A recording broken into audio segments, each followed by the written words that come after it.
They handed me a one-way ticket to London and told me to disappear. What they didn't know was that ticket wasn't the end of my story. It was the beginning of theirs ending. I still remember the sound of rain hammering against the windows of the Greenwich estate that day. Thunder rolled across the Connecticut sky like a warning I was too naive to understand. I sat in that suffocating room wearing a simple black dress while Vivian Thorne draped herself in designer silk, her arms wrapped possessively around her son Brandon. She smiled at me with such contempt it made my stomach turn. Brandon barely looked up from his phone, but when he did, his eyes held nothing but disdain. The lawyer's voice trembled as he read my father's will. I watched his aged hands shake as he announced that everything, absolutely everything, would go to Vivian Thorne and her son. Vance Industries, the corporation my father built from nothing, the Hampton estate where I spent every childhood summer, his $1 million art collection, even the yacht named Freedom, which felt like a cruel joke now. All of it would belong to the woman who married my father only 5 years ago and the stepbrother who made my life miserable from the moment they moved in. I shot to my feet before I could stop myself. My vision blurred with tears I refused to let fall. This had to be some kind of mistake. I was his daughter. His only daughter. How could he leave me with nothing? The lawyer wouldn't meet my eyes as he slid an envelope across the mahogany table. Vivian's laughter cut through the air like broken glass. She leaned forward, her perfectly manicured nails tapping the table. Her voice dripped with false sweetness as she spoke. "Oh, Alex, darling, at least you'll have something to remember him by." Brandon snatched the envelope and threw it at my face. It hit my cheek before falling to the floor. He told me to take it and get out, calling me worthless in a voice loud enough for everyone to hear. I bent down with shaking hands and picked up that envelope. Inside was a single economy-class plane ticket to London. No money, no letter, no explanation. Just that ticket and a handwritten note on the back in my father's familiar scrawl that said 3 words. Find the truth. Vivian stood up and walked over to me. She moved close enough that I could smell her expensive perfume. Her smile never wavered as she whispered in my ear that I finally knew my place now. She called me a bastard child. She said my father wanted me gone. Forever. Something inside me cracked open in that moment. But it wasn't despair. It was rage. Pure, burning rage that started in my chest and spread through my entire body like wildfire. I looked down at that ticket, then back up at Vivian's triumphant face. I didn't cry. I didn't beg. I simply told her that I wouldn't disappear. I would come back. And when I did, everything would change. I turned and walked out of that room without another word. Behind me, I heard Vivian and Brandon laughing, celebrating their victory. They had no idea what they had just unleashed. Later that evening, I returned to the Vance mansion in New York to collect my things. The house that had been my home for 26 years suddenly felt cold and foreign. I moved quietly through the halls, trying to stay invisible, but I heard them before I saw them. Vivian's voice rang out from the living room, giving orders to remove every trace of me. She wanted my photographs taken down, my mother's paintings stored away, anything that reminded them of my existence erased. I watched from the shadows as Brandon grabbed a canvas from the wall. It was a painting my father and I had worked on together one summer when I was 12. We'd spent weeks on it, laughing and talking about everything and nothing. Brandon looked at it with disgust before smashing it against the marble floor. The frame splintered, the canvas tore. He kicked the pieces aside and told his mother not to worry. Alex Vance was history now. I pressed my back against the wall and closed my eyes. My hands balled into fists so tight my nails drew blood from my palms.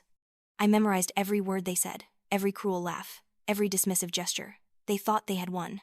They thought I was broken. But all they had done was forge something harder and sharper inside me. 2 days before my flight to London, I received an anonymous text message. It gave me an address for a rundown coffee shop in Brooklyn and a time. I almost didn't go. I was exhausted, emotionally drained, and part of me just wanted to leave the country and never look back. But something about that message felt important. The coffee shop was exactly the kind of place I would have never noticed before. Peeling paint, flickering neon sign, cracked linoleum floors. I sat at a corner table and waited. 10 minutes later, an elderly man walked in wearing a gray overcoat despite the summer heat. I recognized him immediately. Mr. Davies had been my father's attorney for decades before retiring 3 years ago. He sat down across from me without ordering anything. His face was grave as he reached into his coat and pulled out a small wooden box. He pushed it across the table toward me. His voice was barely above a whisper as he told me that my father wanted me to know the truth. He said London wasn't an ending, it was a beginning. I opened the box with trembling fingers. Inside was an old photograph of a woman I had never seen before. She was beautiful, with dark hair and striking eyes that looked eerily familiar. Beneath the photograph was a newspaper clipping about a missing person case from 30 years ago. The woman's name was Eleanor Sterling. Mr. Davies stood up to leave, but I grabbed his arm. I begged him to tell me what this meant. Who was this woman? Why did my father want me to find her? He looked at me with such sadness that I knew whatever he was about to say would change everything. He told me that some truths were too dangerous to speak aloud in New York. He said I needed to go to London, to Sterling Manor in Mayfair, and that everything would become clear. Then he walked out, leaving me alone with that photograph and more questions than answers. I spent the next 2 days researching Eleanor Sterling. I found very little. A few society page mentions from the 1980s. A business profile about Sterling Group, one of Britain's most powerful financial conglomerates. Rumors of a daughter who vanished decades ago. But nothing concrete. Nothing that explained why my father wanted me to find this woman. The flight to London felt surreal. I sat in that cramped economy seat surrounded by strangers, clutching my small carry-on bag that held everything I owned now. I had maybe $800 to my name. No credit cards, since Vivian had called the bank and had me removed from every account. No family, no home. Just that mysterious photograph and a burning need to understand what my father had been trying to tell me. London greeted me with gray skies and drizzle. I had never felt more alone in my life. I used most of my remaining cash to rent a tiny room in a boarding house in a neighborhood I couldn't pronounce. The walls were paper thin. The shower barely worked. The bed felt like sleeping on concrete. But it was mine, and that was all that mattered. The next morning, I took the tube to Mayfair. Sterling Manor wasn't hard to find. It was impossible to miss, actually. A massive Georgian townhouse that took up half the block, with pristine white columns and window boxes overflowing with flowers. I stood across the street for nearly an hour, trying to work up the courage to knock on that door. What would I even say?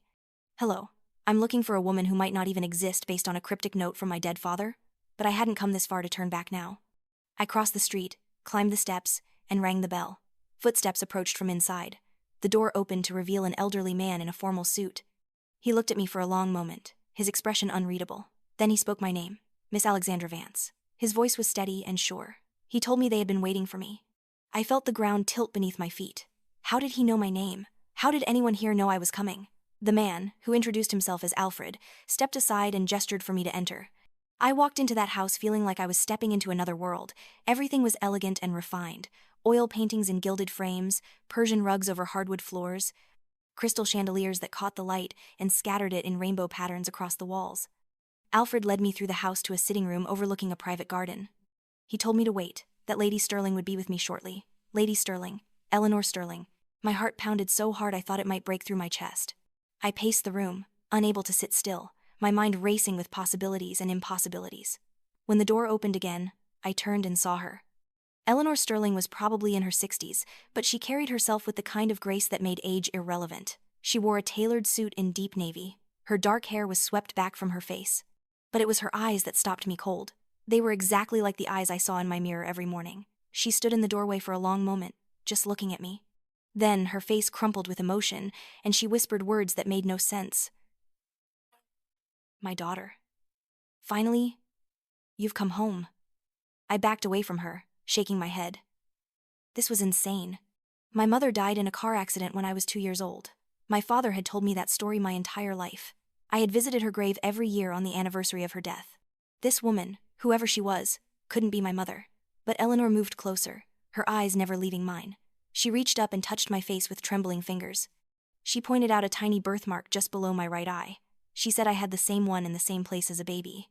Then she pulled out a locket from beneath her blouse and opened it. Inside was a photograph of her holding an infant. The baby in that picture had the same birthmark. I sank into the nearest chair, my legs no longer able to support me. Eleanor sat across from me and began to tell me a story that shattered everything I thought I knew about my life. She told me about meeting Richard Vance in London when she was 25. How they fell desperately in love despite coming from different worlds. How her family, one of Britain's oldest and most conservative aristocratic families, forbade her from marrying an American businessman with no pedigree. She told me how they ran away together anyway. How they got married in a small ceremony in Paris. How I was born 9 months later in a private hospital in Switzerland. And how, when I was barely 2 years old, her family found us.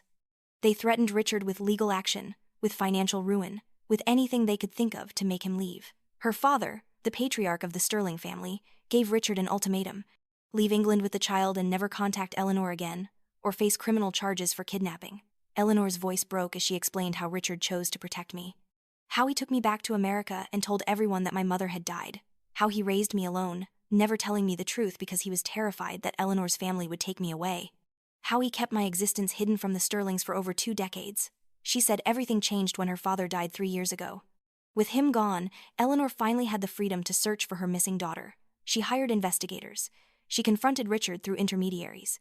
And eventually, Richard agreed to tell me the truth, but only after he was gone. He was sick. He knew he was dying. He wanted me to find my mother, but he couldn't risk Vivian discovering the truth while he was alive. I listened to all of this in stunned silence. Part of me wanted to reject every word, but deep down, something clicked into place. All those years of feeling like I didn't quite fit. All those times my father looked at me with such sadness.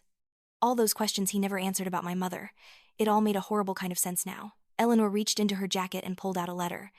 She said my father had written it 6 months before he died and sent it to her with instructions to give it to me when I arrived in London. My hands shook as I took the envelope and opened it. My father's handwriting filled 3 pages. He wrote about his regrets, about the choices he made, about how much he loved me and how much he had loved Eleanor. He apologized for the lies.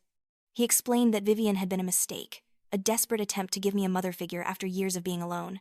He said he should have been braver, should have told me the truth sooner. But he had been so afraid of losing me. The last paragraph of that letter changed everything.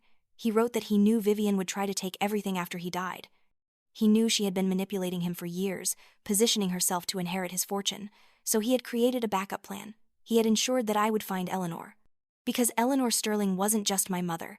She was one of the wealthiest and most powerful women in Europe, and together, we could take back everything that Vivian had stolen. I looked up from that letter and met Eleanor's eyes. For the first time since my father's funeral, I felt something other than grief and rage. I felt hope. I felt power. I was no longer just Alex Vance, the discarded daughter. I was Alexandra Vance Sterling, heir to 2 empires. Eleanor leaned forward and took my hands in hers. Her grip was strong and steady. She told me that if I wanted to fight back, she would help me. She had resources, connections, lawyers who could tear Vivian and Brandon apart. But she warned me that it wouldn't be easy. Revenge never was. She asked me if I was ready. I thought about Vivian's smug face, about Brandon destroying my painting, about that economy ticket and those 3 cruel words. Bastard child. I thought about my father's letter and all the years we lost because of fear. I thought about every moment of my life that had been built on lies. I squeezed Eleanor's hands and told her I was ready. I was more than ready. I wanted to burn their world to the ground. The next 3 months were intense. Eleanor brought in her team of financial analysts, attorneys, and investigators. We worked from Sterling Manor's private offices, which were more like a high-tech war room. Eleanor taught me everything. How to read corporate financial statements, how to identify fraud and embezzlement, how the ultra-wealthy hid their money and their crimes, how to play the long game. We discovered that Vivian and Brandon had been planning this for years. Vivian had married my father specifically to get access to his fortune. She had systematically isolated him from his old friends and business partners. She had convinced him to change his will multiple times, each version giving her more control. And after his death, she and Brandon had immediately started looting Vance Industries. They had set up shell companies to siphon funds. They had sold off valuable assets at below-market prices to their associates. They had falsified reports to the board of directors. They had even taken out massive loans against the company's property, pocketing the cash while leaving Vance Industries drowning in debt. It was all there in black and white once we knew where to look. Vivian and Brandon were criminals, and we had every piece of evidence we needed to prove it. But Eleanor taught me patience. She said we couldn't just go to the authorities. Vivian had too many connections, too many people she had paid off over the years. If we moved too quickly, evidence would disappear. Witnesses would recant. Vivian would slip through the cracks like she always had. No, we needed to be strategic. We needed to destroy her completely before she even knew we were coming. So we spent those months building our case. We contacted every business partner Vivian had cheated, every investor Brandon had lied to, every employee who had been fired for asking too many questions. We compiled thousands of pages of documentation. We secured testimonies. We traced every dollar that Vivian and Brandon had stolen. And then we worked on me. Eleanor hired the best stylists in London. They cut my hair into a sleek, powerful style. They taught me how to dress like I owned every room I entered. She hired a voice coach to help me project confidence and authority. She enrolled me in intensive courses on business management and corporate law. She introduced me to her network of influential people across Europe and America. I transformed. The scared, broken girl who left New York no longer existed. In her place stood someone new, someone stronger, someone who understood that power wasn't given. It was taken. By the time we were ready to return to New York, I barely recognized myself in the mirror, but I liked what I saw. I looked like someone who could win. We flew back to New York in early December. Not in economy class this time. We took Eleanor's private jet, landing at Teterboro Airport where a car waited to take us into Manhattan. Eleanor had purchased a penthouse in Tribeca using a shell company, so Vivian wouldn't know we were in town. We needed the element of surprise. Our first move was to contact the FBI. Eleanor had connections at the highest levels of law enforcement. We handed over everything we had found: bank records, forged documents, recorded phone conversations where Brandon bragged about cheating investors. The agents told us they would need a few weeks to build their criminal case, but they assured us that Vivian and Brandon would be arrested soon. While we waited for the legal machinery to grind forward, we launched our public campaign. Eleanor's PR team contacted every major news outlet: the Wall Street Journal, the New York Times, Bloomberg, CNBC. We gave them all the same story. Alexandra Vance, the supposedly disinherited daughter of Richard Vance, had returned, and she had evidence that her stepmother and stepbrother had committed massive fraud. The story exploded. Within 24 hours, it was everywhere. Financial reporters camped outside Vance Industries' headquarters. Society columnists dug up dirt on Vivian's past. Television news ran segments about corporate corruption and family betrayals. Vance Industries' stock price, which had already been declining under Vivian's mismanagement, went into freefall. Vivian tried to do damage control. She held a press conference denying everything. She called me a liar and a troublemaker. She claimed I was working with business rivals to destroy my own father's company out of spite. She painted herself as the victim of a vindictive stepdaughter who couldn't accept that her father had chosen to leave his fortune to his real family. But the evidence was overwhelming. And every time Vivian or Brandon gave an interview, they contradicted themselves or said something that made them look even more guilty. Brandon got drunk at a charity gala and got into a physical fight with a reporter who asked him about the missing funds. The video went viral. Vivian was caught on a hot mic calling me a vulgar name and laughing about how easy it had been to manipulate my father. That audio clip played on every news channel for days. Their world crumbled fast. Investors sued Vance Industries. The board of directors voted to remove Vivian as interim CEO. Banks called in their loans. Business partners severed ties. Friends who had been so eager to curry favor with Vivian suddenly couldn't remember her name. 3 weeks after we returned to New York, federal agents arrested both Vivian and Brandon at the Vance mansion. They were charged with fraud, embezzlement, money laundering, and tax evasion. Their bail was set at $5 million each. They couldn't make it. All their assets were frozen pending investigation. I watched the footage of their arrests on the news.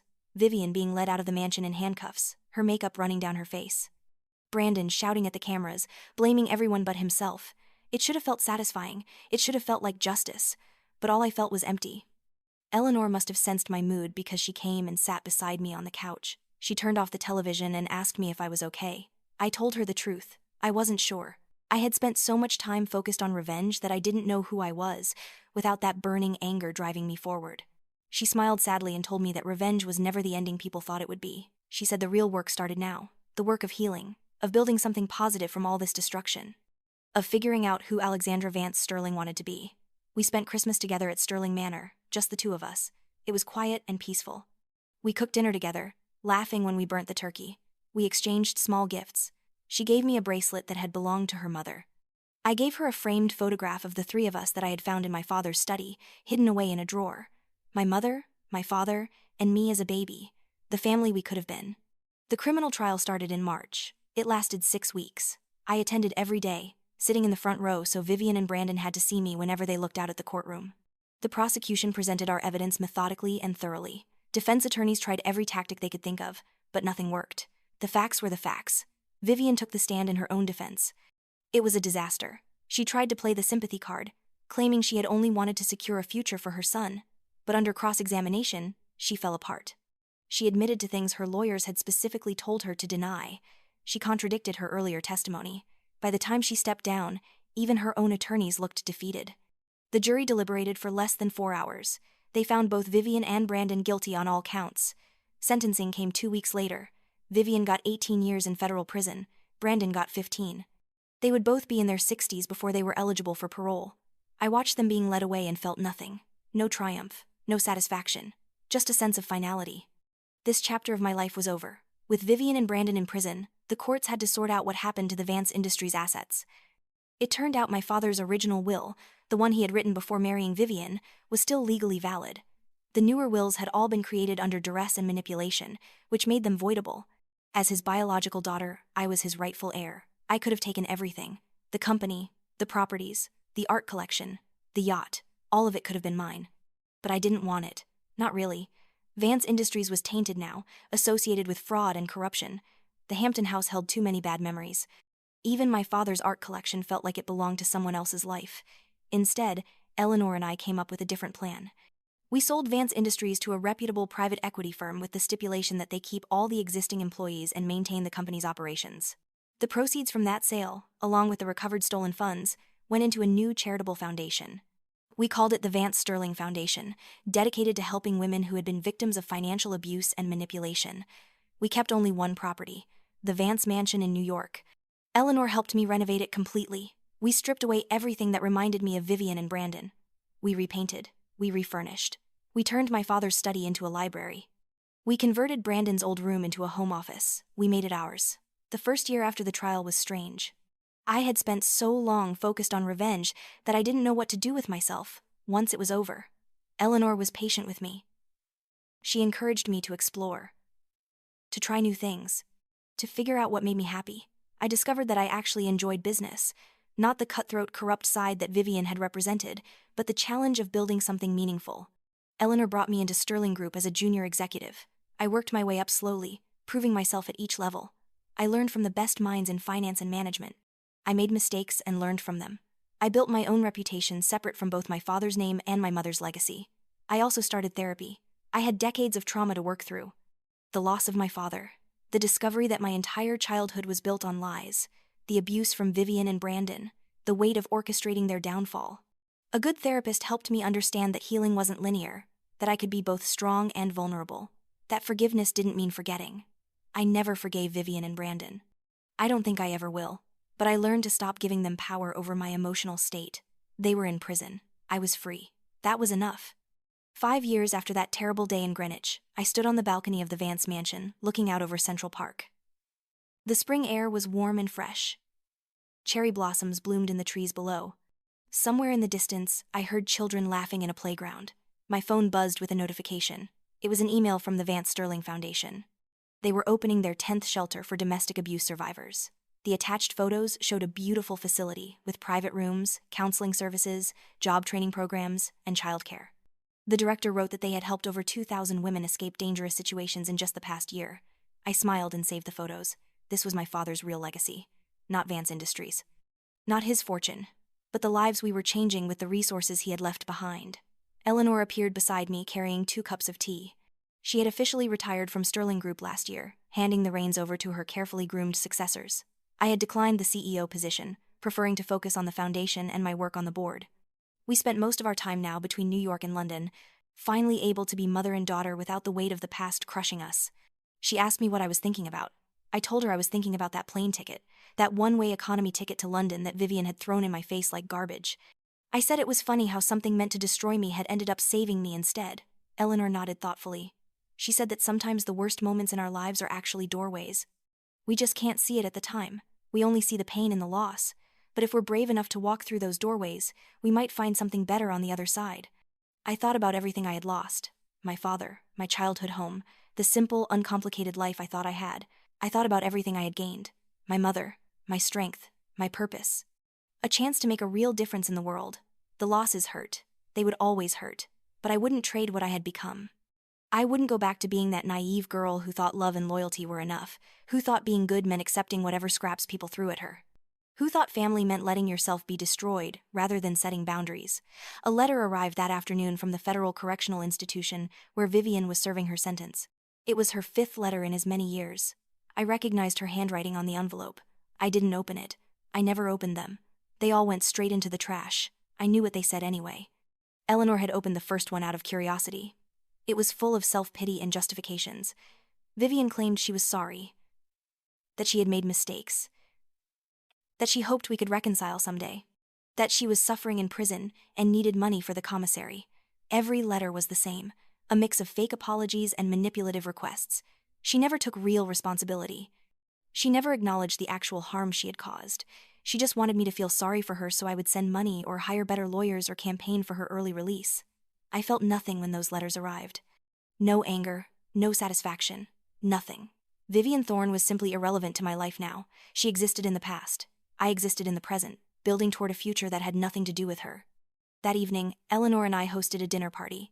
It was a small gathering, a few close friends, some colleagues from the foundation, the director of the new shelter and her family. We filled the mansion with warmth and laughter and good food. These were the people who mattered now, the ones who supported me, The ones who saw me as Alexandra, not as Richard Vance's daughter or Vivian's victim.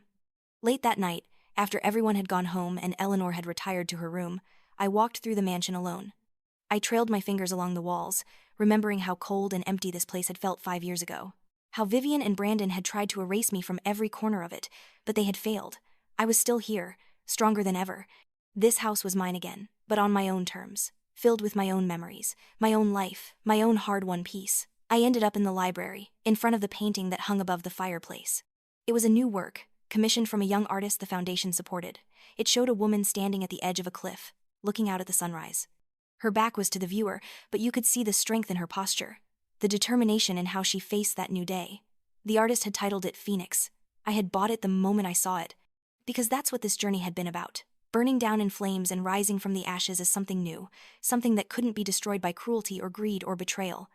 I thought about the girl I used to be, the one who sat in that suffocating room in Greenwich, watching her life get ripped away.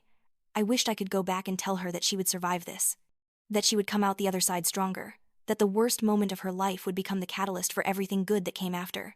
But I couldn't go back. None of us can. We can only move forward. And that's exactly what I had done, what I would keep doing. I turned away from the painting and walked to the window.